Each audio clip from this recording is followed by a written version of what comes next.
Graça e paz do Senhor Jesus. Amém, irmãos? Amém. Alegria estarmos aqui para juntos adorarmos o Senhor. Esse problema de distância nós vamos resolver só no céu, quando todo mundo se reunir lá, né? Porque é só de vez em quando que nos vemos, né? Eu trago a memória aqui, bem recente, quando os irmãos estiveram conosco no aniversário da igreja em setembro, né? Os irmãos foram em peso, foi uma bênção. Gratidão muito grande, viu? Louvo a Deus por isso. E, pastor, eu queria dizer que eu tenho pregado mais aqui na Igreja Missionária Volta de Cristo do que nas Batistas Nacional. Eles não confiam em mim lá. Brincadeira. É que está todo mundo ocupado, né? E eu estava assim, nós tivemos muitos encontros, assim, que eu comecei a achar estranho. Conheci o pastor Eliezer, inclusive, num desses encontros, 2 desses, né, no cemitério, né? Falei, meu Deus, misericórdia, não pode, a gente tem que arrumar outro lugar para reunir, vamos arrumar uma igreja, né? E estamos aqui, é uma alegria, vieram conosco alguns irmãos lá do Orleans, amigos de irmãos do Orleans. Nós viemos numa van, porque vieram mulheres, crianças, só que elas ficaram numa igreja ali que, eu não sei se era uma igreja melhor do que essa, mas diz que é uma igreja de Deus, né? Eu não sei se isso aqui também é, né? As irmãs ficaram na programação para mulheres, e os homens vieram aqui, queria agradecer o irmão Márcio, que trouxe a gente de van, foi uma bênção, né? Então eu quero pedir que você abra sua Bíblia em 2 Coríntios, capítulo 2. É um prazer estar aqui nesse culto dirigido pelos varões, né, para celebrar o 16º ano. E Deus continua usando os varões dessa igreja, né, para apoiar, para suprir, para sustentar esse trabalho, né, e glorificar o nome do Senhor. São 16 anos, né, de uma trajetória de um povo que serve ao Senhor. E aí foi proposto um tema para nós, e hoje é para falar de comunhão dentro desse tema. 1 Coríntios, capítulo 2, versículo 16. Diz assim a palavra do Senhor: pois quem conheceu a mente do Senhor e que o possa instruir? Nós temos a mente de Cristo. Eu queria que você falasse comigo a parte final do texto. Nós temos a mente de Cristo. Amém? Vamos lá? 1, 2, 3. Nós temos a mente de Cristo. Pai querido, nós te glorificamos por esta noite, por esse culto de celebração ao Senhor, por esse 16º aniversário do Departamento de Varões. Ó Deus, que o Senhor possa continuar agindo através da vida desses homens, que testemunham, ó Deus, que apoiam essa obra, que oram por essa obra, que encaminham os seus familiares para o teu reino. No nome de Jesus, glorifica o teu nome, através desses homens, do líder desse departamento, para que a obra do Senhor seja feita através dos teus servos. Nós choramos, te agradecemos, pedindo que o Senhor nos fale pela tua palavra, em nome de Jesus. Amém e amém. Podemos assentar? Então, o tema proposto é homens que andam com Deus. Eu fiz um acréscimo pessoal aqui, né? Homens que andam com Deus são homens com a mente de Cristo. Eu fiquei pensando como abordar esse tema que foi proposto, porque se fosse homens que andaram com Deus, era só puxar a lista de Hebreus capítulo 11, e nós vamos ter ali uma dezena de nomes de homens, né, que nós levaremos aí alguns dias para falar sobre esses homens que andaram na presença de Deus. Mas, sabidamente, o texto, ele não olha no retrovisor, ele não olha para o passado, ele nos tira do passado e coloca no presente. Ele diz, homens que andam com Deus. Porque o verbo andar é um verbo de ação, e ele está no presente, que homens que andam com Deus. Então, é agora. E aí o tema lança sobre nós uma responsabilidade, é que nós não temos que olhar para os outros que foram, mas para nós que estamos aqui. Então, os homens que andam com Deus, quais são esses homens? Quais são? Somos nós. Então, está falando desses homens aqui. Então, esqueçam os heróis lá de Hebreus, aquela galeria, esqueçam os que vieram antes de vocês, pensem nos homens de agora. Nós somos esses homens que devemos andar com Deus. Então, nós temos essa responsabilidade. E para andar com Deus, nós precisamos ter comunhão com Ele. Nós precisamos andar em Cristo, com a mente de Cristo.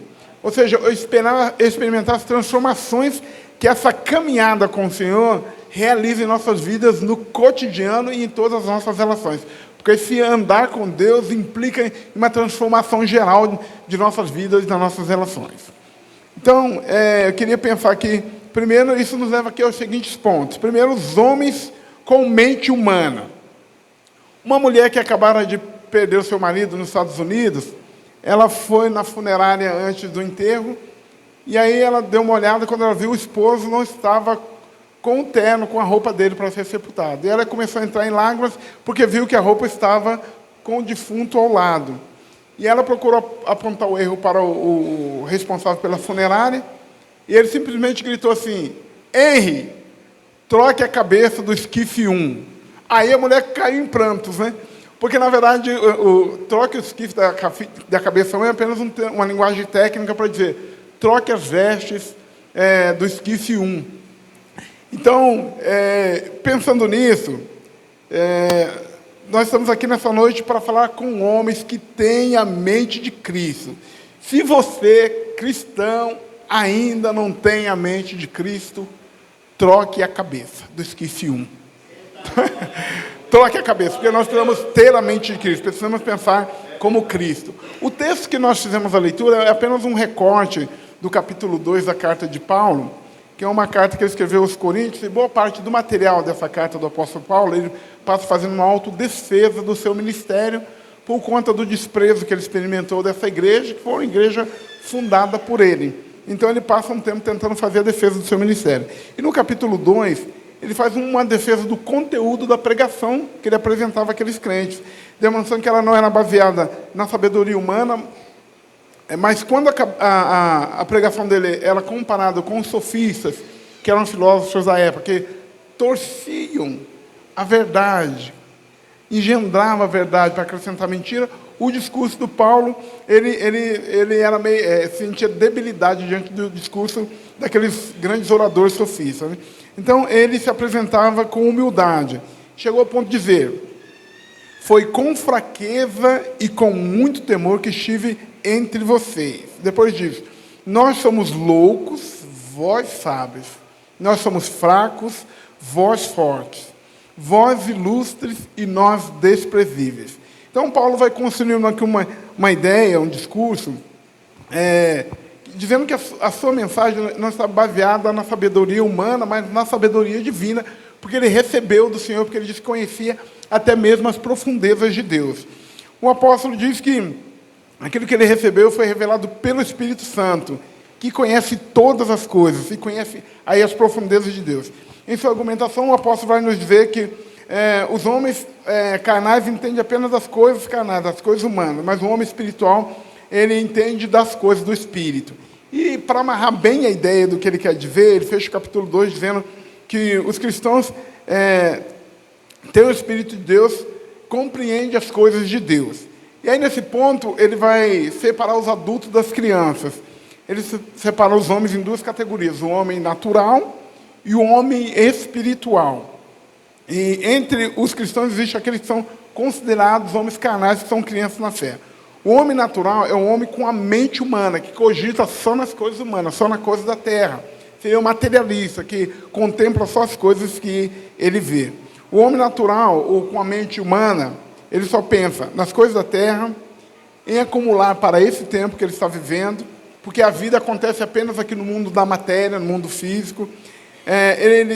Ele não nega nenhum dos desejos que povoam a sua mente, ou correm na sua carne, ele não nega nenhum desses desejos, porque a mente está ligada apenas em coisas humanas, e ele não compreende as coisas do Espírito, porque essas coisas para ele parecem loucura. E aí que vai nos levar agora ao outro ponto, que são os homens com a mente de Cristo, que é a outra separação que ele faz desses homens. No versículo 16, que é aqui o objeto do nosso assunto nessa noite, o apóstolo Paulo coloca sobre nós uma grande responsabilidade. Ele diz: nós temos a mente de Cristo, porque é assim que deve ser, ou pelo menos esse é o ideal cristão, que nós tenhamos a mente de Cristo, ou seja, ter o mesmo Espírito de Cristo, o mesmo pensamento de Cristo, a mesma mente, fazendo tudo o que Cristo faz como cabeça, né? Então, para isso nós precisamos fazer aqui um desdobramento sobre Jesus e o seu título da sua missão, que é o Cristo, né? O Cristo é o título do ministério de Jesus, né? Em grego, a palavra Cristo quer dizer a mesma coisa para nós em português ou em hebraico, que é o Messias. Messias em hebraico, Cristo em grego, e é ungido em português. Então é a mesma coisa. Quando se fala disso, está falando do ungido, daquele ungido por Deus para uma missão. Então o título do ministério de Jesus é o Cristo. Então o que nós percebemos no ministério que Jesus desenvolveu na terra, que a multidão aclamava Jesus. Elas corriam atrás de Jesus. Quando Jesus curava os enfermos, multiplicava os pães, ressuscitava mortos, as pessoas ficavam eufóricas, as pessoas se lançavam sobre ele, corriam atrás dele, queria comer o pão que ele multiplicava, ouvir as suas palavras. E diz texto que assim, as pessoas se jogavam sobre Jesus, né, de tal excitação que tinha na mente das pessoas por causa do homem Jesus. Mas quando Jesus invocava ou manifestava a sua missão, o seu título, que era o Cristo, que era o Messias, que era o Cristo, o Cristo sofredor, aí as pessoas elas afastavam, elas deixavam Jesus. O povo esconjurava Jesus quando ele dizia: olha, é preciso que vocês comam minha carne, que vocês bebam meu sangue. Ele está falando para o compromisso, está falando da missão messiânica dele, do Cristo, do homem sofredor. E as pessoas, então, elas fugiam, de maneira que abandonaram a Jesus por conta disso. Um teólogo, um pensador cristão brasileiro, ele diz que todo anticristo é pró-Jesus. O anticristo é pró-Jesus. Por quê? Ele quer o Jesus, aquele que faz os milagres, faz as curas, mas ele é contra o Cristo, que fala do sacrifício, que fala da renúncia, da entrega. Nós cantamos aqui no hino, nós fomos chamados pela cruz. E às vezes nós cantamos, não sei se nós temos entendimento pleno, mas não diz que nós fomos chamados pelas flores, pelas curas, pelos milagres. Não, nós fomos chamados pelo Cristo, nós fomos chamados pelo sofrimento. Então, é através do sofrimento que nós fomos chamados. Então, assim, não teve um banquetezinho nos convidando, não, nós fomos chamados pelo sofrimento, e pelo sofrimento de Cristo. E aí, ele diz que a canção diz que nós vamos para a cruz também, porque nós vamos participar do sofrimento de Cristo, que ele experimentou na cruz. Então, é essa ideia aí do Cristo. Então, assim, o anticristo ele é o negador da importância da eficiência da obra da cruz. Toda tentativa de ocultar, diminuir, negar a obra da cruz é atividade exclusiva do anticristo. Por isso João diz que o espírito anticristo já está entre nós, porque ele nega a obra de Cristo. E o apóstolo Paulo diz que aqueles que se opõem à obra de Cristo, a obra da cruz, são inimigos da cruz de Cristo. Então, quando Paulo diz que nós temos a mente de Cristo, ele está dizendo o quê? Que nós pensamos os pensamentos de Cristo. E Cristo pensava o quê? Em termos da sua missão, que seja o servo sofredor, fazer a vontade do Pai, cumprir a missão de morrer na cruz para substituir os pecadores, ou nessa igreja, substituir os eleitos, né? Como se diz por aqui, né? Então, por dedução, se diz que nós temos a mente de Cristo, significa que nós fazemos as mesmas coisas que Cristo, que nós nos sacrificamos por Cristo e pelo outro, nós revelamos o amor de Deus, como Cristo fez, e então nós temos a mente de Cristo. Então, é nesse sentido, nós temos a mente, nós pensamos como Cristo, nós pensamos o que Cristo pensaria, nós fazemos o que Cristo faria. Essa é a expectativa da mensagem do Evangelho. E como disse o pastor Cleilson na introdução, nós não podemos negar esses fatos que eles estão na Bíblia. Eu não consigo, isso eu não cumpro, isso eu não quero. Não, nós somos discípulos de Jesus. Então, nós devemos fazer essa vontade de Deus. Isso nos leva à nossa fala inicial, trocando a cabeça. Quando o texto diz que nós temos a mente de Cristo, está dizendo então que nós devemos andar como Cristo, que andava com Deus. Quer dizer, nós somos homens que andam com Deus. Anda em comunhão com Deus, em um relacionamento interpessoal com o Pai, anda em comunhão com os irmãos, né? Tem vida devocional, tem tempo de oração, tem tempo de jejum, ama a presença de Deus, não é um peso para ele estar na presença de Deus. Cultuar a Deus é um motivo de alegria, de celebração diante de Deus. Então alguém pode pensar que o fato de nós termos a mente de Cristo é que nós temos o mesmo poder de Cristo. Sim, é isso mesmo, nós temos o mesmo poder de Cristo. É o poder de suportar, o poder de sofrer, de carregar a cruz e dizer: Pai, perdoa-lhes porque eles não sabem o que fazem. Então nós temos o mesmo poder que Cristo teve para sofrer o resto das aflições de Cristo, como disse o apóstolo Paulo. Então, se nós não pensamos assim, né, porque é o que se espera de um cristão, então eu preciso dizer uma coisa, nós temos que mudar a nossa cabeça, precisamos ter a mente de Cristo. O Ed Collen, no livro O Homem ao Máximo, ele diz que mudança sempre vem de cima. Ele diz, tanto nas corporações como nas famílias, a mudança sempre vem de cima. Então, quando o homem é considerado o cabeça da mulher, ele não deve pensar que ele está na posição de que ele está na posição de mando. Porque nós precisamos abordar isso aqui. Porque nós estamos falando dos homens que andam com Deus no culto, celebrando o 16º ano do departamento de homens. Então, quando ele é considerado como o cabeça da mulher, ele não está na posição de poder, mas na posição de serviço. Porque o cabeça da ideia de proteção. Quem está debaixo do cabeça está debaixo de proteção. Foi assim que o apóstolo Paulo descreveu, né? Deus é a cabeça de Cristo, Cristo é a cabeça do homem, homem é a cabeça da mulher. Porque significa que está debaixo de proteção.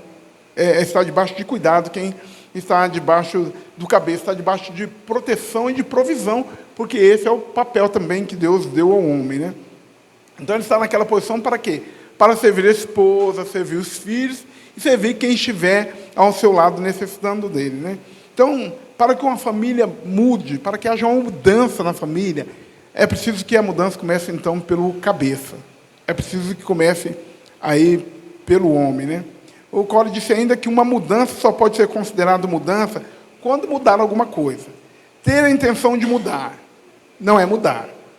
Dizer que vai mudar também não é mudar. Prometer que vai mudar também não é mudar. Tomar a decisão de mudar não é mudar também. Nada disso muda uma família problemática. O chefe tem que mudar, né? Então, quanto dinheiro já foi gasto, assim, por exemplo, para reabilitar jovens infratores? Quantos livros publicados para que as mulheres sejam melhores esposas, né? Esposas dedicadas, exemplares, né? Quantos retiros de adolescentes já foram feitos, mas quando eles voltam para casa, eles encontram lá a mesma cabeça. O barrigudo sentado no sofá e não muda nada na vida dele. E aí eles ficam desanimados, porque eles gastam dinheiro em retiro, procuram aprender como ser um adolescente melhor, como ser uma mulher melhor, mas o cabeça está lá, do mesmo jeito, sem nenhum tipo de mudança, né? Então, assim, até parece que falta orientação para homens, faltam livros suficientes, palestras suficientes, para que os homens possam entender que eles precisam, de fato, mudar, que precisam aprender, e a família fica frustrada com o marido que pensa, um cabeça que pensa que ele não precisa aprender nada, que ele não precisa dar nada, porque, afinal de contas, ele é um homem e já está tudo resolvido. Então, é preciso mudar. Precisamos ter coragem para nós mudarmos, assumir os nossos erros, nossas debilidades, assumir que nós somos fracos, que nós não somos machões, nem sabichões, né? E que nós precisamos aprender. Nós somos humanos, nós somos falhos. E eu vou contar um segredo que talvez os homens não saibam. Bom, as esposas e os filhos sabem que nós não sabemos tudo e que não somos os machões parecidos, fortões. Eles sabem disso. Eles só ficam, assim, tentando ajudar você a achar que está, na verdade, no comando. Então, nós precisamos ser humanos no nosso lar. Nós precisamos entender que nós precisamos mudar no nosso comportamento enquanto cabeça nesse lar, enquanto aquele que lidera essa família. Precisa, porque a família quer mudança, mas precisa ver mudança no cabeça, né? O que nós precisamos, então, é levar em consideração que nós somos discípulos de Jesus e nós temos a mente de Cristo. Então, nós precisamos submeter na nossa mente, nos nossos pensamentos, ao pensamento de Cristo. E olhar para essa família abençoada que o Senhor te deu e pensar o que Cristo faria em favor dela. O que Cristo fez em favor dela.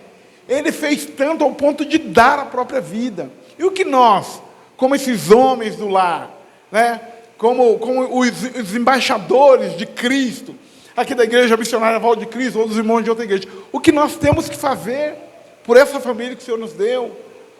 Ele entregou a vida por nós, e nós pensamos igual Ele. E qual é a nossa atitude, a nossa ação em relação à nossa família? É também fazer a mesma coisa em relação a eles, né? Doar a nossa vida em favor de nossa família. Então, um homem que anda em comunhão com Deus, ele tem a mente de Cristo. ele não bate na esposa.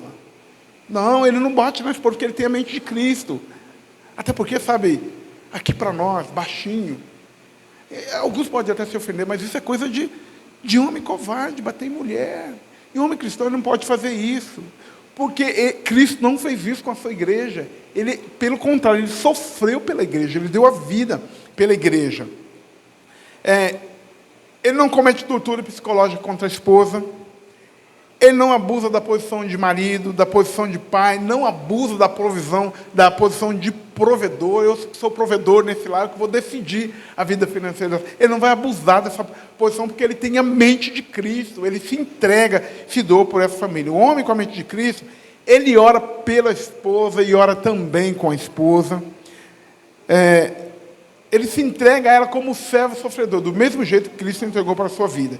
Ele trabalha para o bem da família, mesmo que ele, como diria o Salmo, mesmo que ele se dane, né? Porque o salmista diz que vai acontecer isso, aquilo, ainda que com dano seu, né? Na língua portuguesa, ainda que ele sofra prejuízo. E alguém pode dizer, eu estou pagando o preço por essa família, sofrendo por essa família. Isso mesmo, é isso aí. Está no caminho certo mesmo, né?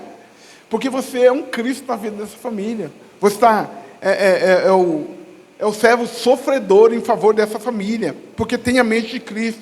Você está no caminho certo, varão. Não se puna por estar pagando o preço pela sua família. Amém. Glória a Deus se você estiver fazendo isso. Não é motivo para lamentar, não. É motivo para glorificar a Deus. E para a igreja aplaudir de pé, né? Porque é isso que é o papel do homem, né? Ele está aqui se entregando pela família. Porque, na verdade, seria muito estranho se ele não sofresse pela família. É a família que sofresse por ele. Ele está ali, ele é o Cristo nessa família, ele paga o preço mesmo. E se não for assim, troque a cabeça, troque a mente segundo a mente de Cristo. É preciso mudar a cabeça do esquife 1, né? A cabeça do 01, que é o provedor, o protetor no lar. É preciso mudar para que se tenha a mente de Cristo. Então, para nós sermos homens que andam com Deus, nós precisamos ter a mente de Cristo, ou seja, uma mente cristã, uma mente saudável, uma mente pura, segundo o ensino do Evangelho. É isso que se espera de um homem de Deus, que vive uma vida e pensamentos de pureza, que honram a Deus, que pensa só naquilo que é bom, no que é agradável, que é de boa fama, se tem alguma virtude, algum louvor, pensa só nisso. Essa é a postura de um homem de Deus. Ele deve ser cheio do Espírito Santo. A sua vida deve estar disponível, pronta, vulnerável para a ação do Espírito Santo, numa entrega cotidiana, para que o Espírito Santo possa se mover através de nossas vidas. Ele pratica um estudo individual da palavra de Deus, não uma leitura, e não é um estudo coletivo, mas um estudo individual, para se alimentar da palavra de Deus todos os dias. Ele ora, ele confia em Deus e confia através da oração. Ele tem a prática do jejum, né? Faz isso como um culto a Deus, para que possa vencer a carne que às vezes grita na sua natureza. Ele tem um testemunho cristão vibrante, contagiante. As pessoas gostam de ouvir o que ele tem para dizer, porque ele tem palavras que edificam, palavras que mostram o caminho. Então esse é o homem de Deus, o que se espera de um homem de Deus, de um homem que anda com Deus. Entre tantas outras coisas. Ele precisa também ter comunhão com a esposa e com os filhos, né? Sobretudo com a esposa, porque o apóstolo Pedro diz que os maridos devem coabitar com a esposa. Eu vou deixar que o pastor Cleilson explique mais para as suas ovelhas sobre o coabitar do coito, né? Com entendimento, para que as suas orações não sejam impedidas. Porque se você não estiver numa boa comunhão, relacionamento também com a sua esposa, as suas orações podem ser impedidas. Então, tudo isso envolve homens que andam com Deus. Ele busca uma comunhão, um relacionamento com Deus, mas ele também busca um relacionamento com a sua família, com a sua esposa. Ele não quer estar apenas bem com Deus, mas ele também quer estar bem com a sua família. Ele está disposto a sofrer por essa família que foi entregue aos seus cuidados, como cabeça desse lar. Foi por isso que Deus o colocou como cabeça, né? Como aquele que é o protetor e provedor, que tudo fará para cuidar dessa família. Amém? Então nós precisamos, irmãos, ser esses homens que andam com Deus. Nada de ficar olhando para o retrovisor e pensando, porque o Davi andou com Deus. O Daniel andou com Deus. E você anda com Deus? O que aqueles homens faziam para andar com Deus? Eles tinham vida devocional, eram comprometidos com o Senhor. Eles não abriam mão da sua confissão de fé, de temor, de reverência. Eles não trocavam isso nem pela vida. Se precisar, se eles sacrificavam as próprias vidas em favor do Senhor. Então é isso que nós precisamos oferecer a nossa vida dessa maneira para o Senhor, para que nós sejamos homens que andam com Deus, que as pessoas possam olhar para nós e dizer, como dizia daqueles homens no passado: lá vai um santo homem de Deus, lá vai um homem de Deus, lá vai uma mulher de Deus. Nós precisamos ser essas pessoas que fazem isso, porque nós andamos com Deus, nós já amanhecemos o dia andando com Deus, nos prostrando diante do Senhor em oração, ouvindo a Deus pela sua palavra e saindo durante o dia procurando praticar aquilo que a palavra manda a gente praticar, e se a gente não praticar, a gente volta lá para pedir perdão com que a gente errou. Mas é assim que agem homens de Deus. Não são pessoas que não erram, mas são pessoas que estão dispostas a se levantar, se reerguer, reconhecer que errou, consertar com quem errou e seguir o caminho para frente, né? Sendo testemunho, sendo o sacerdote no seu lar, nessa geração. Amém? Porque essa geração está precisando de homens que representem a sociedade, né? Que sejam homens no sentido mesmo, né?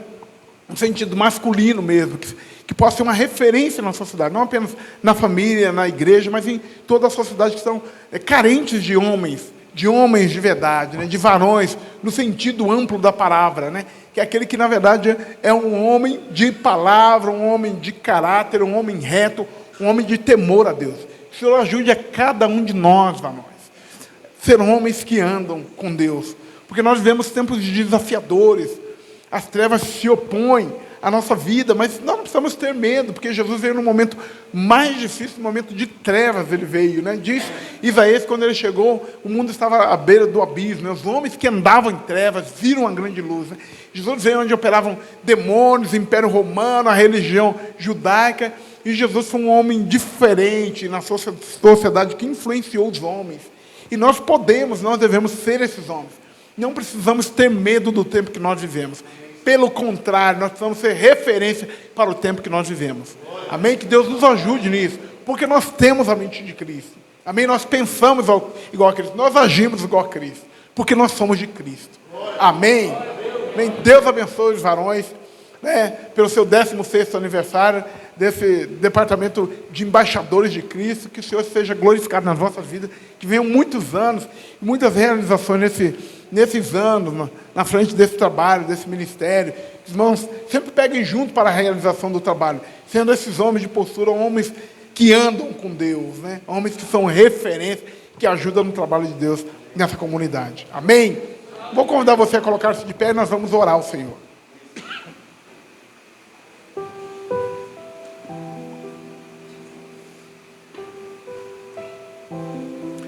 Eu vou pedir para os varões que nós possamos nos posicionar. Essa palavra é para todos os crentes, mas na verdade, como é um culto assim voltado para o que o homem precisa ser, que nós possamos colocar os nossos corações diante de Deus. Amém, irmãos? Nós precisamos de quebrantamento, precisamos de ajuda do céu para viver nesse tempo de desafios, tempos difíceis. Se estiver difícil, que a carne está gritando, vai lá, faz um jejum, proclama um jejum ao Senhor de quebrantamento, para que Deus possa trazer libertação, vitória espiritual, maturidade, crescimento. Mas nós precisamos ser essas pessoas que andam nessa sociedade, as pessoas nos procurem como referência para uma transformação. Oremos ao Senhor. Ó Pai querido, em nome de Jesus, nós te glorificamos, ó Deus, por esta noite, por mais esse aniversário, ó Deus, da classe de embaixadores de Cristo, ó Deus, por esses homens que estão aqui e pagam o preço para andar com o Senhor. São homens que andam com Deus, são homens de testemunho, de palavra, de compromisso, que honra o Senhor, que coopera com a sua obra, que conduz a tua família nos seus caminhos, no nome do Senhor Jesus Cristo. E esteja com esses varões, renovando a fé, a alegria, disposição espiritual para servir ao Senhor, para pensarmos como Cristo, para fazermos como Cristo, e em todas as nossas ações possamos pensar o que Cristo faria. Por isso, fortalece teus filhos, ó Deus, no nome de Jesus, dê quebrantamento espiritual, aleluia, no nome de Jesus Cristo, sensibilidade espiritual, temor do Senhor, ó Deus, condução da sua família, que sejam de fato protetores, provedores da sua família, aquele que é o Cristo, que é o servo sofredor na família, que se entrega pela família, para que a família seja abençoada, para que a família cresça, para que experimente transformação, porque está vendo transformação na vida desses homens que andam com Deus. Abençoe os teus filhos. Pai querido, abençoe o pastor dessa igreja. Continue dando ao teu filho autoridade, poder, sabedoria para conduzir o teu povo, segundo a tua palavra, ensinando a palavra pura do Senhor. Glorifica o teu nome nesta igreja e abençoe o teu povo poderosamente, porque nós oramos agradecidos no nome de Jesus Cristo, teu amado Filho. Amém e amém, Jesus. Amém. Deus vos abençoe. Obrigado pela oportunidade. Obrigado, pastor Cleide, pela confiança.